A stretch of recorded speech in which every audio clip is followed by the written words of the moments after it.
शुरुआत से पहले एक वैधानिक चेतावनी। आज के एपिसोड में अल्कोहल का जिक्र कई बार आएगा। हम इसके इस्तेमाल का समर्थन नहीं करते हैं।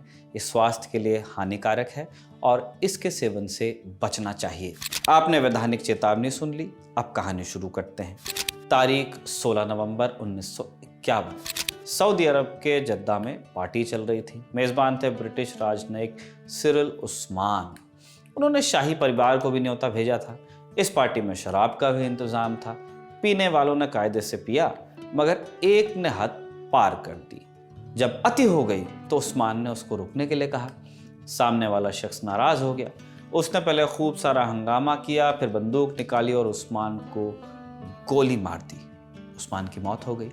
हत्यारे का नाम था प्रिंस मिशारी बिन अब्दुल अजीज अल सऊद, सऊदी अरब के तत्कालीन राजा अब्दुल अजीज का बेटा। हत्याकांड के बाद दो अहम फैसले लिए गए। प्रिंस मिशारी शाही परिवार से था, इसलिए सजाए मौत की बजाय उसको आजीवन कारावास मिला। दूसरी चीज ये हुई कि राजा ने सऊदी अरब में शराब पर पूर्ण बैन लगा दिया। इसके बाद शराब रखने या पीने के लिए जुर्माने, जेल, कोड़े और कुछ मामलों में देश निकाले तक की सजा दी जाने लगी। ये कानून 72 वर्षों से चला आ रहा है। अब सऊदी सरकार इसमें ढील देने की तैयारी कर रही है।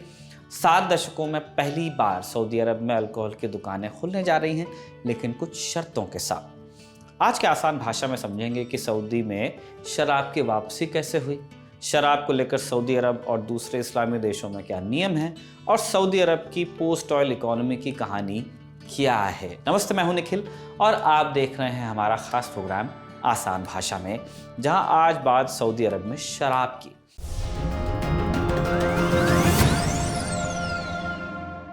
पहले देश के बारे में जान लेते हैं। सऊदी अरब, आपको स्क्रीन पर जो नक्शा दिख रहा है उसी देश का नाम है। एरिया के मामले में वेस्ट एशिया का सबसे बड़ा देश है ये। इसका पश्चिमी किनारा रेड सी यानी लाल सागर से मिलता है।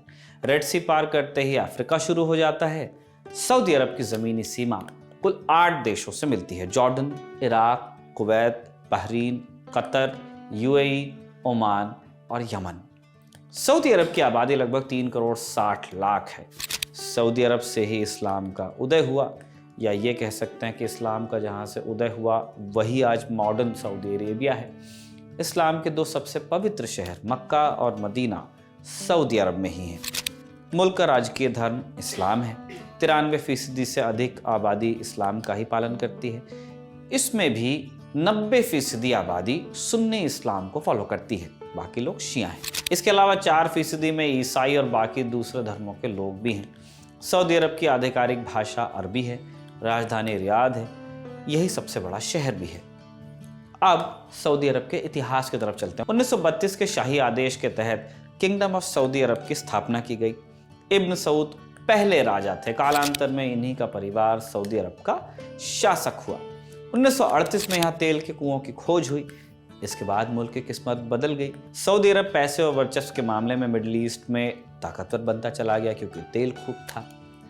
पॉलिटिकल सिस्टम समझते हैं यहाँ का। सऊदी अरब में राजतंत्र है। इसे चलाने वाली फैमिली को हाउस ऑफ सऊद के नाम से जाना जाता है। इसमें 15,000 से अधिक सदस्य हैं। इनका ताल्लुक पहले सऊदी स्टेट के संस्थापक मोहम्मद बिन सऊद से है, लेकिन धन दौलत और संसाधनों के बड़े हिस्से पर 2000 सदस्यों का नियंत्रण है। ये सदस्य आधुनिक सऊदी किंगडम के संस्थापक अब्दुल अजीज के वंशज हैं। सब के सब परिवार में हैं। सऊदी की सत्ता और संसाधनों पर इसी परिवार का नियंत्रण है। इसी वजह से हाउस ऑफ सऊद को दुनिया के सबसे अमीर शाही परिवारों में गिना जाता है। सऊदी अरब में सबसे बड़ा पद है राजा का। उसके बाद क्राउन प्रिंस का नंबर आता है। क्राउन प्रिंस ही सऊदी अरब में अगले राजा बनते हैं, ऑब्वियसली सारी मोनार्कीज की तरह। इस राजशाही पर कुछ प्रभाव उलमाओं का भी रहता है। फिलहाल सऊदी अरब की कमान मोहम्मद बिन सलमान यानी कि MBS के हाथों में है। वो 2017 में क्राउन प्रिंस बनाए गए थे। सितंबर 2022 में उन्हें प्रधानमंत्री भी बनाया गया। MBS मौजूदा किंग सलमान बिन अब्दुल अजीज के बेटे हैं। क्राउन प्रिंस बनने के बाद MBS सऊदी अरब के अंतर्राष्ट्रीय संबंधों को मजबूत करने को प्राथमिकता दे रहे हैं। उनके कार्यकाल में महिलाओं को आज़ादी मिली है, कुछ आज़ादी। कई रूढ़िवादी पाबंदियों में ढील दी गई है। बीते कुछ बरसों में सऊदी अरब में ऐसा प्रचार किया गया है कि MBS उदारवादी विचारधारा के शासक हैं। राजनीतिक पंडितों की माने तो एमबीएस खुद को आधुनिक इस्लाम का नेता साबित करना चाहते हैं। यही वजह है कि वो जमी जमाई प्रथाओं को कुछ बदल भी रहे हैं और इसी कड़ी में शराब की दुकान खोलने का फैसला भी आया है। हालांकि इसको सऊदी अरब की पोस्ट ऑयल इकोनॉमी से भी जोड़कर देखा जा रहा है। अब कैसे मिलेगी शराब आपको वहां सऊदी अरब में? स्टोर रियाद के डिप्लोमेटिक क्वार्टर में खोला जाएगा शराब का स्टोर। यहाँ सबको शराब नहीं मिलेगी, यानी कोई भी जाके नहीं ले पाएगा। कौन खरीद सकता है? दूसरे देशों के डिप्लोमेटिक स्टाफ के लोग। अभी तक वो सीलबंद पैकेजेस में शराब कंज्यूम करते थे और इन्हें डिप्लोमेटिक पाउच कहा जाता था। और क्या पता चला है इस बारे में? जो भी डिप्लोमेट शराब का सेवन करना चाहते हैं उनको पहले रजिस्ट्रेशन करना होगा, फिर सरकार से क्लियरेंस मिलेगा। डिप्लोमेट्स की उम्र 21 बरस से कम नहीं हो सकती है। रजिस्टर्ड ग्राहकों को हर महीने 240 पॉइंट्स शराब मिलेगी। अब आप पूछेंगे कि पॉइंट शराब पूछी हमने सुनी थी, पॉइंट्स वाली शराब क्या है? 1 लीटर स्पिरिट को 6 पॉइंट का माना जाएगा, 1 लीटर वाइन को 3 पॉइंट्स के रूप में देखा जाएगा और 1 लीटर बियर को 1 पॉइंट। सऊदी अरब के अधिकारियों का कहना है कि यह दुकान शराब के अवैध व्यापार को रोकेगी भी। अब जान लेते हैं कि इस्लामिक देशों में शराब को लेकर कानून क्या है।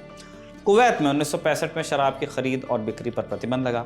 अमेरिकी मैगजीन टाइम के मुताबिक इस प्रतिबंध के बाद लोगों ने शराब की तलब मिटाने के लिए परफ्यूम और स्किन साफ करने में काम आने वाले रबिंग अल्कोहल का सेवन शुरू कर दिया था, मगर कुवैत ने अपने नियमों में ढील नहीं दी। पाकिस्तान, ओमान और कतर में गैर मुस्लिमों को जिन्होंने परमिट लिया है उन्हें लाइसेंसी रेस्टोरेंट्स और होटल्स में शराब परोसी जा सकती है। सोमालिया और ब्रुनेई, यहाँ सार्वजनिक जगहों पर शराब पीने की सख्त मनाही है। हालांकि गैर मुस्लिम लोग अपने प्राइवेट स्पेस में शराब पी सकते हैं। सूडान यहाँ 2020 तक शराब पर बैन था।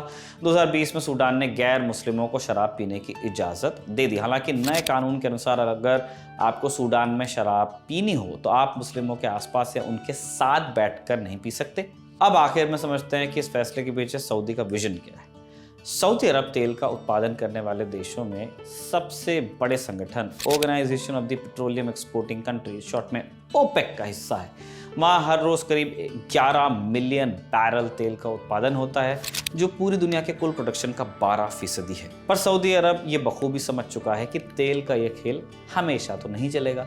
जमीन के नीचे दबाए काला सोना आज नहीं तो कल खत्म होगा। इसलिए सऊदी ने पोस्ट ऑयल इकोनॉमी यानी तेल खत्म होने के बाद की अर्थव्यवस्था पर ध्यान देना शुरू किया। इसके लिए वो सोलर एनर्जी में बड़े पैमाने पर निवेश कर रहा है।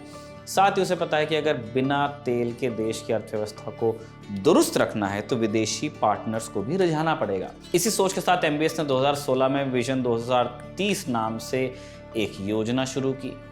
इसका लक्ष्य पोस्ट ऑयल इकोनॉमी के लिए 2030 तक देश को तैयार करना है। जानकार बताते हैं कि उनके अल्कोहल स्टोर खोलने के पीछे उनके पुराने मिशन विजन 2030 के ही प्लान्स हैं। आज के लिए इतना ही। आपके लिए कंटेंट लेकर आए थे हमारे साथी मानस और इसे रिकॉर्ड किया था आलोक। आप देखते रहिए दी ललन टॉक।